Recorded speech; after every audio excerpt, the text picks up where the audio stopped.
Hello అండి. మనం పులిహోర ఎప్పుడూ తింటూనే ఉంటాం, కానీ ఈసారి కొబ్బరితో ఇలా పులిహోర చేసి చూడండి. టేస్ట్ చాలా బాగుండిద్దండి. ఇంకా లేట్ చేయకుండా వీడియో స్టార్ట్ చేద్దాం. వెల్కమ్ టు మై ఛానల్ అచ్చ తెలుగు పిల్ల. మిక్సీ జార్ తీసుకుని దాంట్లోకి కొన్ని ఆవాలు, కొంచెం జీలకర్ర, కొన్ని కొబ్బరి ముక్కలు అనేది తీసుకోవాలండి.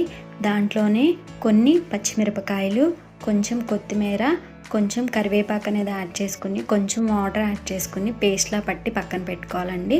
ఇప్పుడు ఒక కళాయి పెట్టుకుని దాంట్లో కొంచెం ఆయిల్ యాడ్ చేసుకుని, ఆయిల్ హీట్ అయ్యాక కొన్ని వేరుశనగపప్పులు, కొంచెం పచ్చిశనగపప్పు, కొంచెం మినప్పప్పు అనేది యాడ్ చేసుకోవాలండి.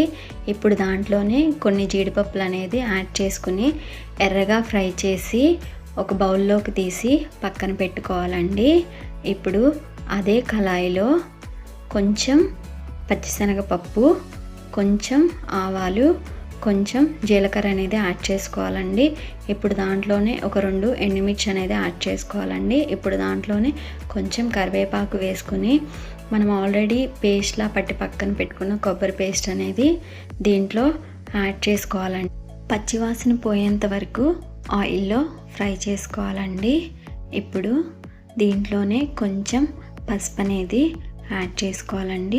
పసుపు కూడా యాడ్ చేసుకున్నాక ఒకసారి మొత్తం కలుపుకోవాలండి. ఇప్పుడు మనం ఆల్రెడీ ఉడికించి పక్కన పెట్టుకున్న రైస్ అనేది ఈ పేస్ట్లో యాడ్ చేసుకోవాలండి. మొత్తం కలుపుకోవాలండి. ఇప్పుడు దీంట్లోనే సాల్ట్ కూడా యాడ్ చేసుకోవాలండి. సాల్ట్ యాడ్ చేసుకున్నాక ఒకసారి మొత్తం కలుపుకోవాలండి. ఇప్పుడు మనం ఆల్రెడీ వేయించి పక్కన పెట్టుకున్నవి అన్నీ దీంట్లో వేసి కలుపుకోవాలండి. ఇప్పుడు ఫైనల్గా కొత్తిమీర వేసుకోవాలండి.